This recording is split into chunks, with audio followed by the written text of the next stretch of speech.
Well, we've been talking about it a lot this morning, but we're just going to say the runners for the Memphis to Peoria St. Jude Run are taking off tomorrow for their annual 465-mile run. It's St. Jude week all week, so of course we're going to be talking about a lot of these stories. But here's the thing. One runner didn't think he would make the trip when he found out he needed double knee replacement surgery. And as our Brett Brooks explains, one doctor was willing to take the risk that changed Scott Elger's trajectory and his mindset.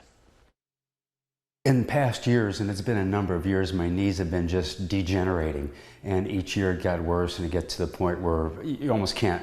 If I ran a few miles, I wouldn't be able to practically walk the next day. While training for a marathon, the company a then young Scott Elger was working for signed him up for the Peoria to Memphis St. Jude Run.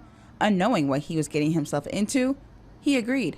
It just kind of struck me, and I looked around and I said, yeah, this is for me. I want to help, and sure, I'll go along. I was young and stupid and went along, and it was grueling. I mean, there was only about 45 people to cover 465 miles back then in 1986. After more than 30 years of hitting the pavement, he began to slowly feel it in his knees. Runners in general, athletes in general, they get to where they're bone on bone.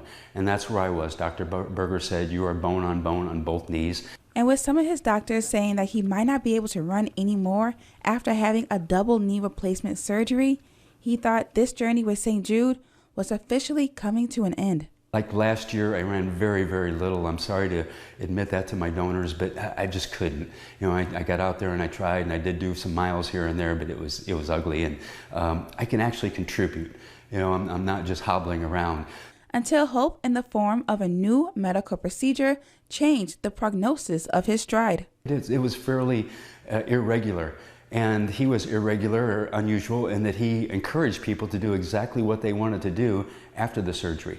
So if you were a runner before the surgery, he wanted you to be a runner after the surgery. And after not being able to run a year due to arthritis, he came to me because every other doctor told him he could never run again. Using his mechanical engineering background, Dr. Richard Berger changed Scott's life. New surgery techniques that allow you to use the same implants that other surgeons do with a big incision, but I use a small incision.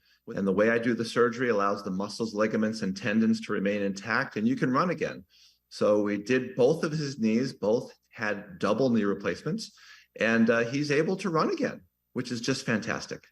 Now, 4 months post-op, a few days ahead of this year's run, for the 34th time, this time with a new set of knees, he says he is ready for the 465-mile journey. Since these knees are feeling good and Dr. Berger says I can and they want me to, I really would like to do it. And that's what got me here, and so that makes it a special year, and then I thought I was done, and I'm not, and looking forward to it again. In Peoria, Brett Brooks for 25 News.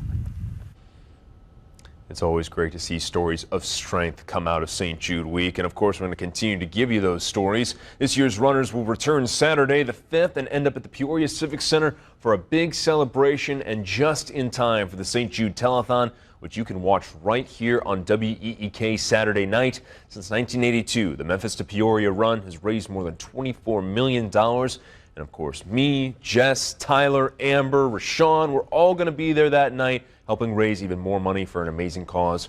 We can't wait to hear your support. Well, warm and